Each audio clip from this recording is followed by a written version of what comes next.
ایک اللہ کے ولی تھے، انہوں نے اسم ذات کی تلقین کی اللہ، اور امیری کے بعد غریبی ہونا یہ بڑی بڑی دشواری ہوتی ہے۔ اسی لیے کہ جب بریانی کھانے کی عادت ہو جاتی ہے تو اس سے وائٹ رائس نہیں کھائی جاتی ہے، لیکن جو فقیری ہے وہ بہت ہی زیادہ انوکھا ہے۔ اور یہ فقر یہ ہمارے اولیاء صالحین کو پسند ہے۔ اولیاء صالحین فاقہ کشی میں رہنا پسند کیا کرتے تھے۔ تو کتابوں میں لکھا ہے کہ حضرت نے صبر کیا اور آپ تلقین کرتے رہیں، لیکن بی بی صاحبہ سے صبر نہیں ہو پائی اور حضرت کو تلقین کرنے کا حکم دیا گیا تھا۔ حضرت گھر پہ بیٹھے رہتے ہیں اور تلقین کرتے رہتے ہیں، تسبیح پڑھتے رہتے ہیں، اللہ اللہ۔ اسی طرح ایک دن گزرا، 2 دن گزرا، 3 دن گزرا، چوتھا دن گزرا، 5واں دن گزرا، اور 6ٹھے دن ان کی بیوی صاحبہ آ گئی اور اس نے عرض کیا، اے میرے شوہر، یہ کیا آپ تلقین کرتے رہتے ہیں؟ یہ کیا آپ دن بھر تسبیح پڑھتے رہتے ہیں؟ مجھ سے اب سوکھی روٹی نہیں کھائی جاتی ہے، جائیں کچھ پیسہ وغیرہ کما کے لائیں تاکہ میں بھی کچھ مسالے دار کھانا کھاؤں، میں بھی کچھ ٹیسٹی کھانا کھاؤں۔ دانائی آدمی تھے، آپ نے کچھ بحث نہیں کی، آپ نے مصلی، تسبیح اور لوٹا لیا، آپ چلے گئے جنگل میں۔ اور اللہ کے ولی تو یہی خواہش کرتے ہیں کہ گوشہ نشین ہو جائیں، تنہائی اختیار کر لیں اور اللہ رب العزت کا ذکر کرتے رہیں۔ انہوں نے پورے دن تسبیح پڑھتے رہیں، اللہ اللہ اللہ۔ جب رات کو وہ گھر تشریف لائیں تو بی بی صاحبہ نے سوال کیا، اے میرے شوہر، مزدوری کی؟ تو اللہ کے ولی نے کہا، جی مزدوری کی، خوب مزدوری کی۔ پھر بی بی صاحبہ نے کہا کہ آپ نے اگر مزدوری کی تو پیسے کہاں ہیں، اجرت کہاں ہے؟ تو اللہ کے ولی نے کہا کہ میں نے جس کی مزدوری کی ہے، میرا مالک بہت کریم ہے اور مجھے مزدوری مانگنے میں شرم آ گئی۔ بی بی صاحبہ نے عرض کیا، ٹھیک ہے، کوئی بات نہیں ہے، کل لیتے آئیے گا۔ پھر وہ دوسرے دن چلے گئے، پھر سارا دن یہ تسبیح پڑھتے رہیں، اللہ اللہ اللہ۔ پھر وہ جب شام کو گھر واپس آئے تو بی بی صاحبہ حاضر ہو گئی۔ بی بی صاحبہ نے پھر کل والے سوال پوچھے، حبیب مزدوری کی؟ تو اللہ کے ولی نے کہا کہ جی میں نے مزدوری کی۔ بی بی صاحبہ نے کہا، پھر پیسے کہاں ہیں؟ تو اللہ کے ولی نے کہا، جو میرا مالک ہے وہ بہت رحیم ہے، اسی وجہ سے مجھے مزدوری مانگنے میں شرم آ گئی۔ تو بی بی صاحبہ کہتی ہیں، اور وہ بھی غصے میں کہتی ہے کہ میرے شوہر، آپ کل جائیں تو سب سے پہلے 2 دن کی مزدوری لیں، اگر وہ مزدوری دے دے تو آپ کام کریں، ورنہ پھر کہیں اور جا کے کام کریں، اس کام کو چھوڑ دیں۔ وہ تو اللہ کے ولی تھے نا۔ تو آپ فرماتے ہیں کہ جب بی بی صاحبہ نے مجھ سے بات کہی نا، تو یہ بات میرے دل میں تیر کی طرح لگ گئی کہ کہاں جاؤں اس کا در چھوڑ کر؟ ہے کوئی بندہ نواز؟ ہے اس کے علاوہ کوئی پرسان حال؟ ہے کوئی اس کے علاوہ میری باتوں کو سننے والا؟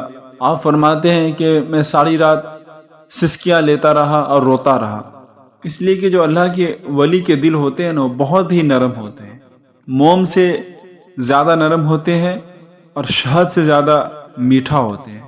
ہمارے اور آپ کے معاشرے میں ہر گھر میں شادی ہوتی ہے تو اکثر و بیشتر لوگوں کے گھر میں کارڈ پرنٹ کیے جاتے ہیں، کارڈ کی چھپائی کی جاتی ہے۔ اور یہ بتائیں کہ جب ہمارے گھر میں کوئی شادی کی کارڈ بھیجتا ہے تو کیا اس کارڈ پر یہ لکھا ہوا رہتا ہے، یہ رائٹ ہوتا ہے کہ نئے کپڑے پہن کر آنا ہے، اچھی لباس پہن کر آنا ہے، نئے جوتے پہن کر جانا، اگر پرانے ہیں تو اس کو پالش کر کے آنا، چہرے میں فیس واش کرا کے آنا، نہا کے آنا، کوٹ پہن کر آنا، شیو کرا کے آنا، اور اگر داڑھی رکھی ہوئی ہے تو اس کو سیٹنگ کر کے آنا، ترتیب دے کر آنا؟ کیا یہ شادی کارڈ پر لکھا ہوا ہوتا ہے؟ یہ سب کچھ بھی نہیں لکھا ہوا ہوتا ہے۔ پھر ہم لوگ ساری چیزیں کر کے جاتے ہیں۔ شادی کارڈ پر صرف لکھا ہوا ہوتا ہے دلہے کا نام، دلہن کا نام، باراتی کہاں جائے گی، باراتی رات کی ہے یا دن ہے، کہاں جائے گی، کہاں آئے گی، کھانے کا ٹائمنگ کیا ہے، نکاح کا ٹائم کیا ہے، بس یہی سب چیزیں کارڈ پہ لکھے ہوئے ہوتے ہیں۔ اس کے علاوہ کوئی دوسری چیزیں لکھی ہوئی نہیں ہوتی ہے کارڈ پر، لیکن ہم لوگ ساری چیزیں کر کے جاتے ہیں۔ لیکن یہاں کتابوں میں لکھا ہوا ہے کہ مسجد میں جانا، نماز پڑھنے کے لیے جانا، عروس کے محفل میں جانا، اولیاء صالحین کی بات سننا، علماء مشائخ سے محبت کرنا، اپنے علاقے کے، اپنے محلے کے امام سے محبت کرنا، امام حسین کی محفل ہو تو اپنے سر پہ ٹوپی رکھ کے جانا، غوث اعظم کی لنگر ہو تو اپنے سر پہ ٹوپی رکھ کے جانا، ٹوپی پہن کر نماز ادا کرنا، یہ سب تمام چیزیں یہاں لکھا ہوا ہے۔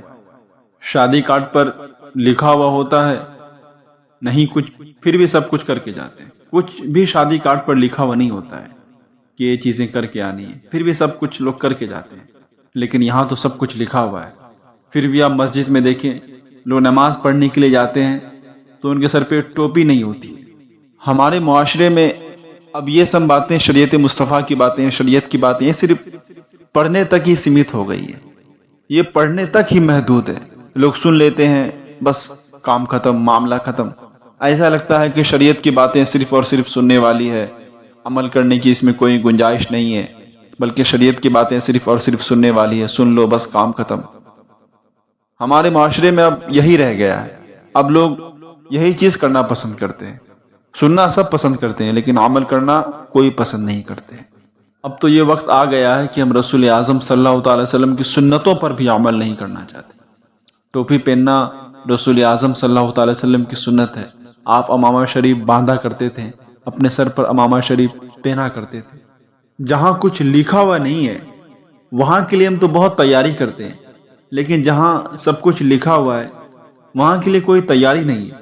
یہاں تو لکھا ہوا ہے مسجد میں آنے کے آداب، نماز پڑھنے کا طریقہ، وضو کرنے کا طریقہ، غسل کرنے کا طریقہ، حج کرنے کا طریقہ، ماں باپ کو راضی کرنے کا طریقہ، بیوی کے ساتھ زندگی گزارنے کا طریقہ، آل اولاد کے ساتھ زندگی گزارنے کا طریقہ، ان کو تربیت کرنے کا طریقہ، یہاں سب کچھ لکھا ہوا ہے۔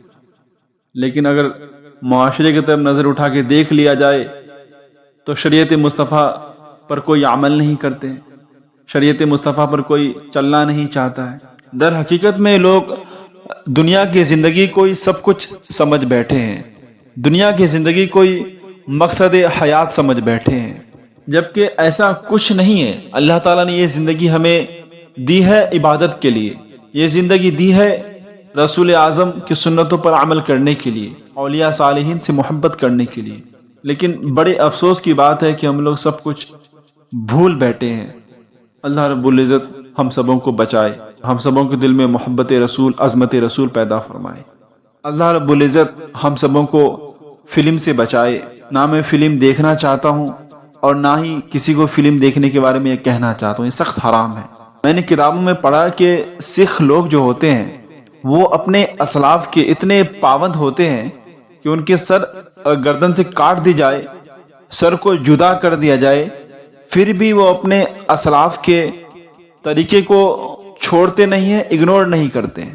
یہاں تک کہ سکھ فلم بھی بناتا ہے تو اس میں بھی وہ اپنے سر پر پگڑی پہن کے رکھتا ہے، اپنے سر پر اس کو باندھ کے رکھتا ہے، اور کوئی ڈائریکٹر کو اس چیز سے پرابلم ایشو نہیں ہوتی ہے۔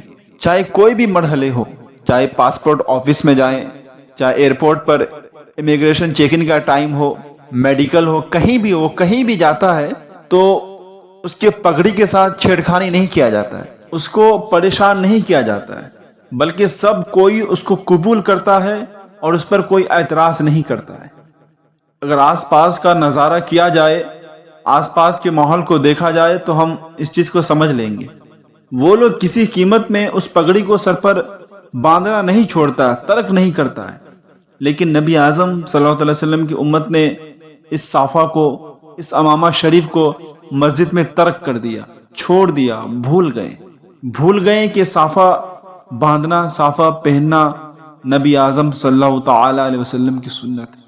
وہ اپنے باپ دادا اپنے اسلاف کے طریقے کو نہیں بھول گئے ہیں، لیکن ہم اور آپ اپنے نبی کے طریقے کو بھول بیٹھے ہیں۔ اور جب ہم لوگ نکاح پڑھانے کے لیے جاتے ہیں، ہمارے مشائخ، ہمارے علماء کرام، مفتیان کرام جب نکاح پڑھانے کے لیے جاتے ہیں تو ہم دیکھتے ہیں کہ اس وقت لڑکے اپنے سر کے اوپر امامہ شریف باندھا ہوا ہوتا ہے، یا نہیں تو مارکیٹ سے وہ چیزیں خرید لیتا ہے جو امامہ کی شکل میں ہوتی ہے، اس کو اپنے سر پر باندھا ہوا رہتا ہے، اس کو پہنا ہوا ہوتا ہے۔ اور جب کبھی مجھے کوئی موقع میسر ہوتا ہے تو میں اس طرح کے دلہوں کے کان پہ یہ میں کہہ دیتا ہوں کہ تم نے کچھ غلط کیا ہے۔ تو وہ کہتے ہیں مجھ سے کہ حضرت میں نے کیا غلطی کی، ابھی تو میں شادی کر رہا ہوں۔ تو میں نے کہا کہ ابھی تو سے غلطی نہیں ہوئی ہے، غلطی تو سے پہلے ہو گئی، تو نے پہلے غلطی کر دی ہے۔ تو وہ کہتا ہے کہ حضرت میں نے کون سی غلطی کی، مجھے بتائیے۔ تو اس کو میں یہ کہتا ہوں، کیا یہ کسی قانون پر لکھا ہوا ہے؟ کیا انڈین لا یا پاکستان لا، کیا ایسا کہیں لکھا ہوا ہے کہ کوئی اگر اپنے سر پر امامہ باندھ کر نہیں آئے گا تو اس کے ساتھ دلہن کو نہیں بھیجی جائے گی؟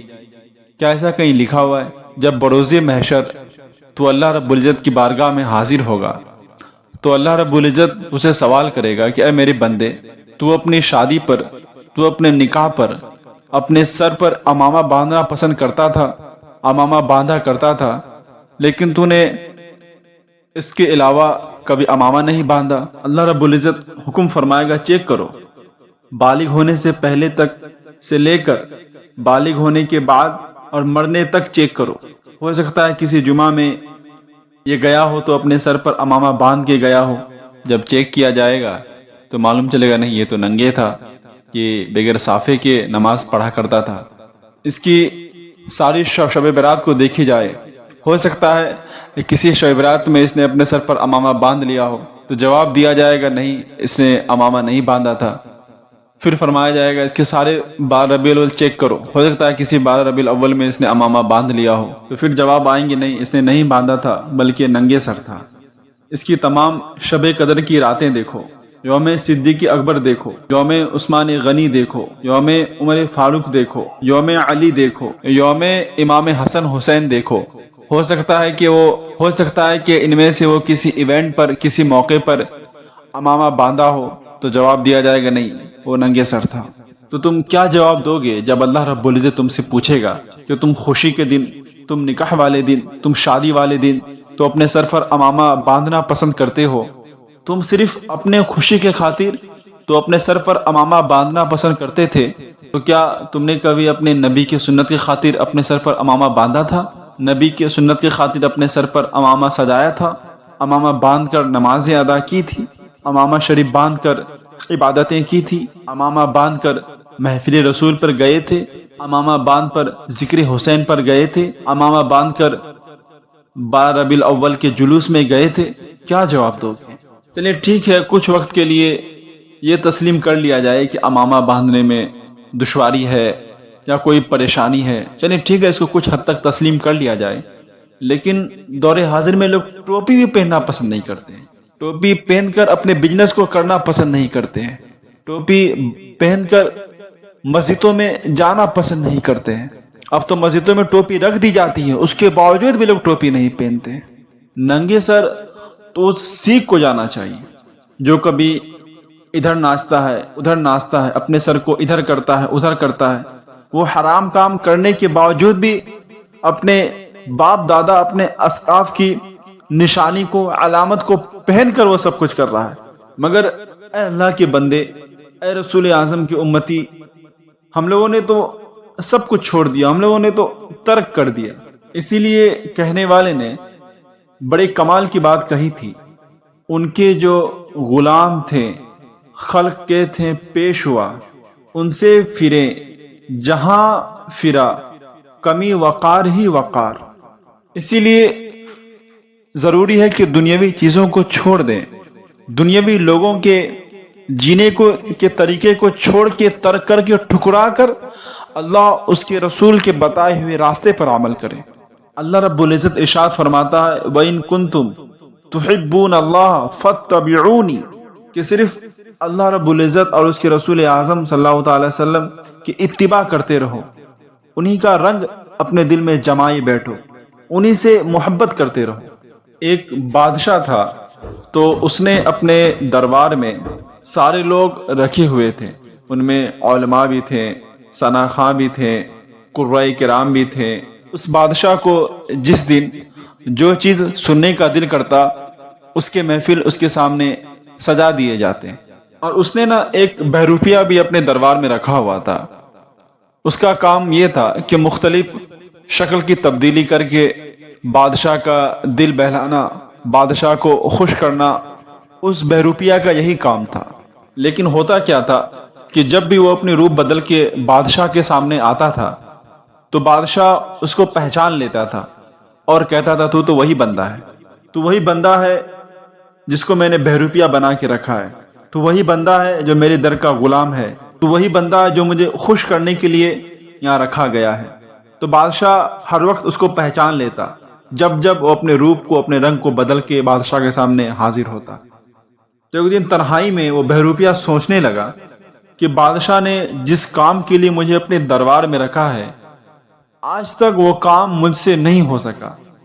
ایسا نہ ہو کہ بادشاہ مجھے اپنے دربار سے نکال دے، مجھے اپنے دربار سے نکال کر پھینک دے اور میں بے بس ہو جاؤں، لاچار ہو جاؤں۔ ایک دن وہ بہروپیہ بادشاہ کے سامنے ہاتھ جوڑ کر حاضر ہو گیا۔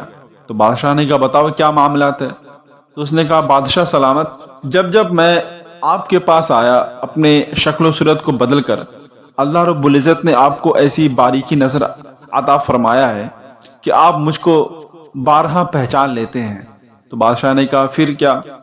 اس بہروپیہ نے عرض کیا کہ بادشاہ سلامت، مجھے بس ایک موقع دیجیے گا، میں اپنے فن کا مظاہرہ آپ کے سامنے کروں گا۔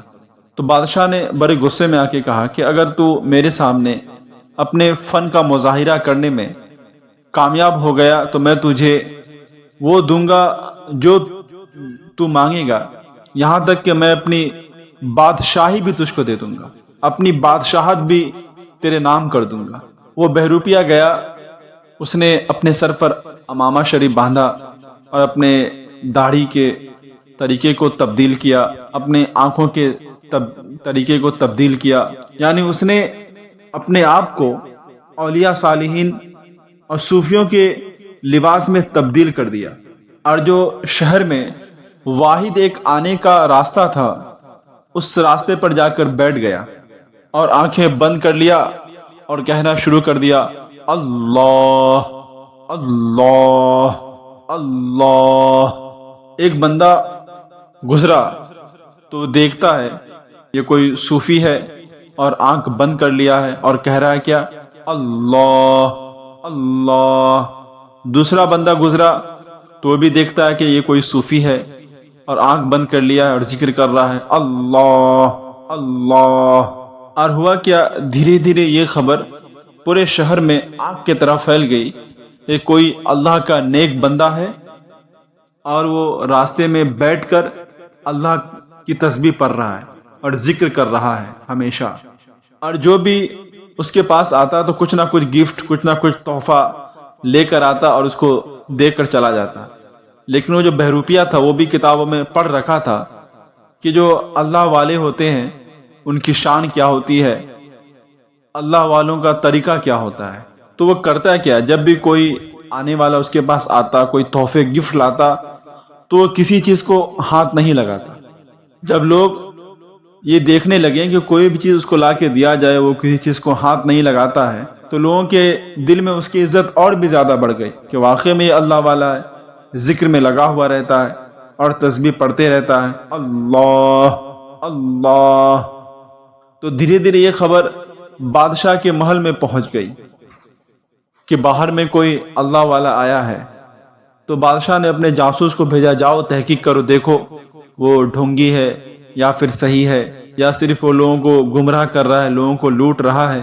تو بادشاہ کے جاسوس 3 سے 4 دن تک اچھے سے انہوں نے تحقیق کی۔ پھر وہ بادشاہ سلامت کے پاس گئے اور کہا کہ بادشاہ سلامت، واقعے میں وہ اللہ والا ہے، واقعے میں اس کو دنیا سے کوئی مطلب نہیں ہے، وہ ذکر میں ڈوبا ہوا رہتا ہے، ذکر میں کھویا ہوا رہتا ہے۔ اس سے پہلے کہ بادشاہ آتا کہ اس کی بیٹی آ گئی، شہزادی آ گئی، اس نے عرض کیا کہ اے ابا جان کہ میں نے سنا ہے کہ باہر میں کوئی اللہ والا آیا ہے۔ تو بادشاہ نے کہا ہاں کوئی اللہ والا آیا ہے، اگر آپ مجھے اجازت دیں تو میں اس کی زیارت کر کے آ جاؤں۔ تو بادشاہ نے کہا ٹھیک ہے، تم آ جاؤ، ہو کے تم اس سے مل کے آ جاؤ، زیارت کر کے آ جاؤ، اور تم بھی دیکھ لینا کہ واقعے میں اللہ کا ولی ہے کہ نہیں۔ اور جب شہزادی اس کے پاس گئی ملاقات کرنے کے لیے تو لوگوں نے بتایا آس پاس کے کہ حضرت شہزادی آ رہی ہے۔ تو وہ اسی شان و شوکت سے بیٹھا رہا اور ذکر کرتا رہا، اللہ اللہ۔ شہزادی نے دعا کی درخواست کی، اس نے اس کے لیے دعا کر دی۔ شہزادی نے کچھ ہیرے زیورات اس کو دیے، تو اس نے کہا کہ اٹھاؤ اس کو اور لے کے جاؤ، میں ان تمام چیزوں کو چھوڑ کے بیٹھا ہوں، تو پھر کیوں مجھے ان ساری چیزوں کے جھمیلے میں ڈال رہی ہے؟ جا اسے لے کے جا، مجھے اس سب چیزوں کی کوئی ضرورت نہیں ہے، تجھے اس سب چیزوں کی بھوک ہوگی، جا تو اس کو لے کے جا۔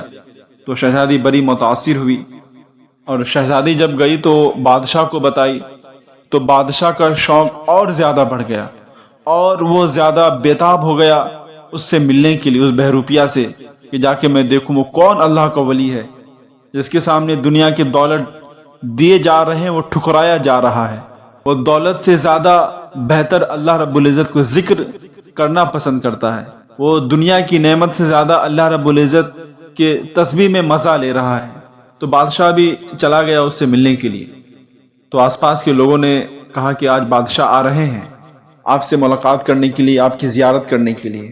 یہ سن کر وہ بھی بہت ڈرا ڈرا سا بیٹھا رہا، اور وہ بھی سوچنے لگا کہ آج میرے فن کا امتحان ہے، آج معلوم چلے گا کہ میں اس فن کو سیکھا ہوں کہ نہیں، آج میں اپنے فن میں کامیاب ہوں کہ نہیں، آج میرا امتحان۔ وہ بھی ڈرا ڈرا بیٹھا ہوا تھا اور بادشاہ کا انتظار کر رہا تھا۔ ہوا کیا کہ بادشاہ بھی عقیدت لے کے آئے تھے، اپنے سر کو جھکائے بیٹھے ہوئے بادشاہ وہاں پر موجود تھے۔ بادشاہ بھی اپنے سر کو جھکائے ڈرا ڈرا سا بیٹھا ہوا رہا، اور وہ بھی اپنے سر کو جھکائے دل میں ڈر رہا تھا کہ آج مجھے بادشاہ پہچان نہ لے، ایسا نہ ہو کہ آج مجھے پہچان لے اور مجھے پکڑ کر وہ قید کر دے۔ دونوں ایک دوسرے سے ڈر رہے تھے، بادشاہ بھی اور وہ فقیر بھی، یعنی وہ بہروپیہ بھی۔ تو بادشاہ نے کہا کہ آپ دعا کر دیجئے اس بہروپیہ سے۔ تو اس بہروپیہ نے ہاتھ اٹھایا اور دعا کر دیا۔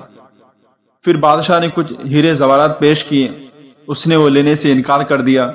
اور پھر جب بادشاہ رخصت ہونے لگا، جانے لگا، جب بادشاہ تھوڑا سا دور گیا نا، تو کتابوں میں لکھا ہے کہ دوڑتا ہوا گیا اور بادشاہ کے قدموں میں جا کے گر گیا، اور بادشاہ کے دونوں پیر کو اپنے دونوں ہاتھوں سے پکڑ لیا۔ اور وہ بہروپیہ کہنے لگا کہ حضور بادشاہ سلامت، اگر جان کی امان چاہوں تو ایک عرض کروں۔ بادشاہ پیچھے ہٹا اور وہ کہنے لگا کہ کیوں آپ میرے گناہوں میں اضافہ کر رہے ہیں؟ آپ اللہ والے، آپ دین والے، اور میں دنیا والا، میں دنیا دار، کیوں آپ میرے گناہوں میں اضافہ کر رہے ہیں؟ تو پھر وہ بادشاہ سلامت کے قدموں کو زور سے پکڑا اور کہا حضور اگر جان کی امان چاہوں تو ایک راز کی بات کھولوں، ایک سوال کروں، ایک بات کہوں۔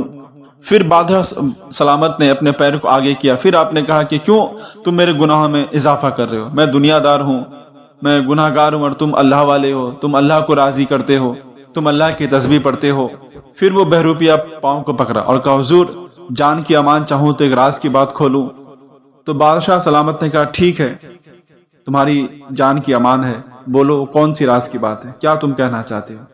تو پھر اس نے اپنے عمامہ کو اتارا، اور جو اپنے چہرے میں اس نے تبدیلی کی تھی اس تبدیلیوں کو دور کیا، اور پہلے والے رنگ میں وہ آ گیا، پہلے والی صورت میں وہ آ گیا۔ بادشاہ یہ دیکھ کر حیران ہو گیا، اور بادشاہ نے کہا میں کیا، پورے شہر کے لوگ تجھے نہیں پہچان پائے؟ تو بادشاہ نے کہا کہ میں نے تجھے زبان دی تھی کہ اگر تو اپنے فن کو دکھانے میں کامیاب ہو گیا تو جو تم مجھ سے مانگے گا میں تجھ کو دے دوں گا، یہاں تک کہ اپنی بادشاہیت بھی دے دوں گا، تو بتا تجھے کیا چاہیے؟ تو کتابوں میں لکھا ہے کہ وہ رو پڑا، زارو قطار رونے لگا اور کہا بادشاہ سلامت مجھے کچھ نہیں چاہیے۔ تو بادشاہ نے کہا کیوں؟ تو نے تو کچھ لینے کے لیے اپنے فن کا مظاہرہ کیا، اپنے فن کو لوگوں کو دکھایا، لوگ تیرے فن کو دیکھ کر تجھ کو پہچان نہیں سکے، اور اب تو کہہ رہا ہے کہ تجھے کچھ بھی نہیں چاہیے۔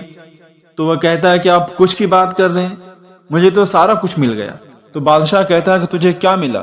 تو کنگال کا کنگال بیٹھا ہوا ہے، تو جیسے پیسے تیرے پاس نہیں تھے اب ویسے تیرے پاس پیسے نہیں ہیں، تو ویسے کا ویسے ہی بیٹھا، تجھے کیا ملا؟ تو عرض کرنے لگا حضور ابھی میں اللہ رب العزت کا ہوا نہیں ہوں، ابھی میں اللہ رب العزت کا نیک بندہ بھی نہیں بنا ہوں، صرف میں نے اپنے لباس میں اپنے حلیہ میں تبدیلی کی تھی تو اللہ رب العزت نے بادشاہ کو لا کے میرے قدموں میں بیٹھا دیا، اگر میں اس کا ہو جاؤں گا تو پھر اللہ رب العزت کیا کرے گا؟ اسی لیے میں بہت درد کے ساتھ یہ کہنا چاہتا ہوں کہ ہم اللہ رب العزت کا نیک بندہ بن جائیں، ہم اللہ رب العزت کے وفادار بندے بن جائیں۔